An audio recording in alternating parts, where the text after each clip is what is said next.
गीता तीसरे अध्याय का 12वां श्लोक आज लेते हैं।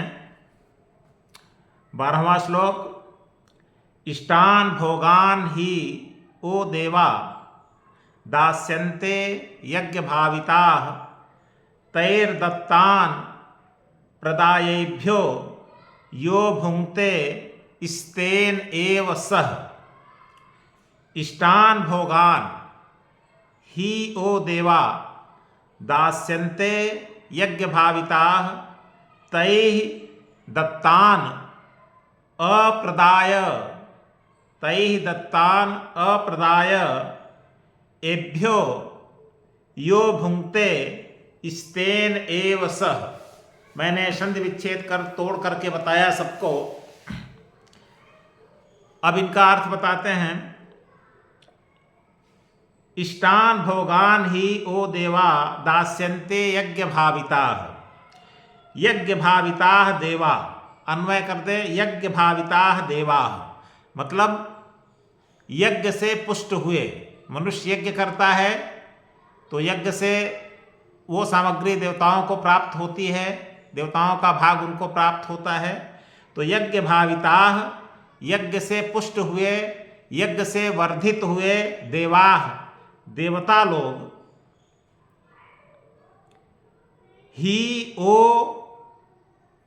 देवता लोग, यज्ञ से पुष्ट हुए देवता लोग तुमको मतलब मनुष्यों को इष्टान भोगान दास्यन्ते, इष्ट भोग प्रदान करते हैं। इष्ट भोग का मतलब कर्तव्य कर्म करने के लिए जो सामग्री होती है, कोई भी कार्य करने के लिए जो सामग्री होती है उसको कहते हैं इष्ट भोग। इष्ट भोग का अर्थ एक ये भी होता है कि अपनी इच्छानुसार भोग की सामग्री, लेकिन यहाँ पर अपनी इच्छानुसार भोग की सामग्री ये अर्थ नहीं होगा, बल्कि ये होगा कर्तव्य कर्म करने के लिए जिन सामग्री की हमको आवश्यकता होती है उसको कहते हैं इष्ट भोग। तो मनुष्य जब यज्ञ करता है देवताओं के लिए तो देवता लोग मनुष्यों को उन वस्तुओं को प्रदान करते रहते हैं। कर्तव्य कर्म करने के लिए जिन वस्तुओं की आवश्यकता होती है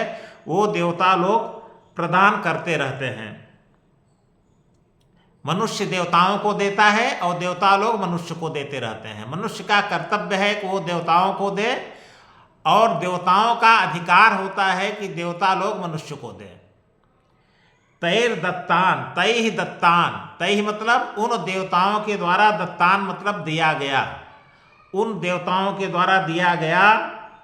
अप्रदाय एभ्यो, एभ्यो अप्रदाय, उन देवताओं के द्वारा जो भी सामग्री दी गई है, अगर मनुष्य, एभ्यो मतलब दूसरों को, अप्रदाय का मतलब दूसरों को न दे, दूसरों को प्रदान न करे।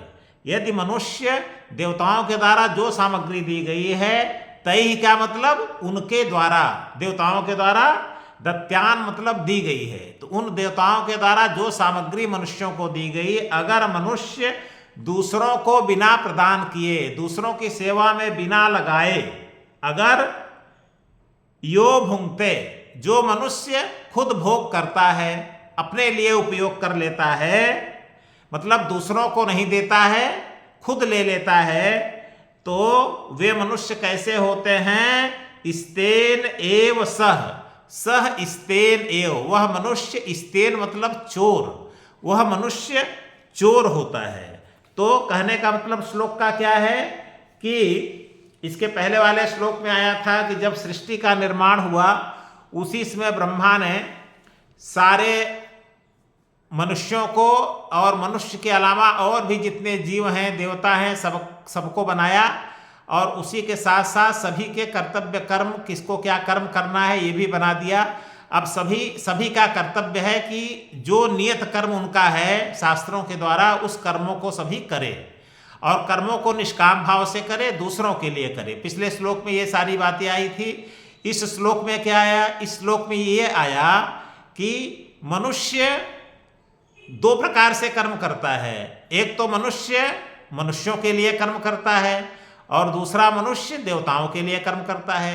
वैसे मनुष्य अपना कर्म सबके लिए करता है, मनुष्यों के लिए भी करता है, पशु के लिए करता है, पक्षियों के लिए करता है, वृक्षों के लिए करता है, फसलों के लिए करता है, सबके लिए मनुष्य अपना कर्म करता है। लेकिन मनुष्य का जो कर्म होता है वास्तव में वो दूसरों के लिए ही होना चाहिए, अपने लिए नहीं होना चाहिए। तो उसी में मनुष्य देवताओं के लिए भी कर्म करता है। जो यज्ञ होते हैं जिसमें अग्नि में आहुति डाली जाती है, तो उसमें जो भी सामग्री हम डालते हैं वो देवताओं के पास पहुंचती है। तो हम देवताओं के लिए भी कर्म करते हैं। तो जब देवताओं के लिए हम कर्म करते हैं तो उसके अनुक्रम में देवता लोग हमको और सामग्री प्रदान करते हैं। कौन सी सामग्री? कर्म करने में हमको जिस सामग्री की जरूरत होती है। तो सीधी सी बात, हमारे जीवन के लिए जो भी सामग्री हमें चाहिए, हमें वस्त्र चाहिए, मकान चाहिए, हमें अन्न चाहिए, जो भी हमें यहाँ पर जो वस्तु चाहिए वो सारे वस्तु एक देवता हमको प्रदान करते हैं। तो हमें देवताओं को प्रदान करते रहना चाहिए, देवता हमको प्रदान करते रहते हैं। और जब वो देवता हमको प्रदान कर दें तो दूसरे पंक्ति के श्लोक में है कि फिर वो हमें दूसरों के लिए वो वस्तु लगा देनी चाहिए, अपने लिए वस्तुओं का उपभोग नहीं करना चाहिए। यानी कि वस्तुओं में अपनी स्वार्थ की भावना, अभिलाषा, कामना, इच्छा कोई नहीं रखनी चाहिए। हमेशा दूसरों के लिए काम करना चाहिए। जब दूसरों के लिए काम करेंगे तो वही सच्चा कर्मयोग होता है। कर्मयोग में कभी भी अपने लिए कोई कार्य नहीं होता है। कर्मयोग का मतलब कर्म धन योग, कर्म के द्वारा योग की प्राप्ति, कर्म के द्वारा भगवान की प्राप्ति। तो कर्म कैसा हो? दूसरों के लिए कर्म हो।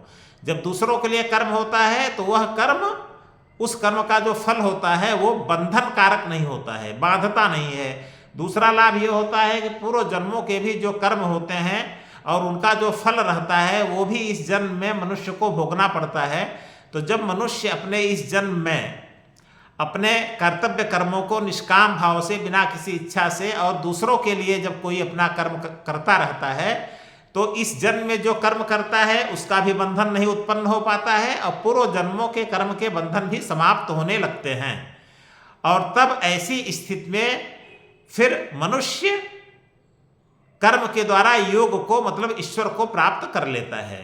मनुष्य की जो आत्मा है एक प्रकार से वो परमात्मा को प्राप्त कर लेती है। वास्तव में आत्मा तो परमात्मा का अंश ही है, आत्मा का संबंध तो परमात्मा से ही है। आत्मा का कोई संबंध, मतलब हमारा संबंध इस संसार से नहीं है, हमारा संबंध हमारे शरीर से नहीं है, हमारे इंद्रियों से भी नहीं है, मन से भी नहीं है, बुद्धि से भी नहीं है, प्राण से भी नहीं है, हमारे चित्त से भी नहीं है। इन सब से हमारा कोई सूक्ष्म शरीर हुआ, स्थूल शरीर हुआ, कारण शरीर हुआ, इन सब किसी शरीरों से हमारा संबंध नहीं है। संसार से तो हमारा संबंध है ही नहीं, बल्कि ये हमारा सूक्ष्म शरीर, स्थूल शरीर, सूक्ष्म शरीर, कारण शरीर, इन सब का जो संबंध है सब संसार से है। ये सब प्रकृति के अंश हैं, इन सब का संसार से अंश है, संबंध है।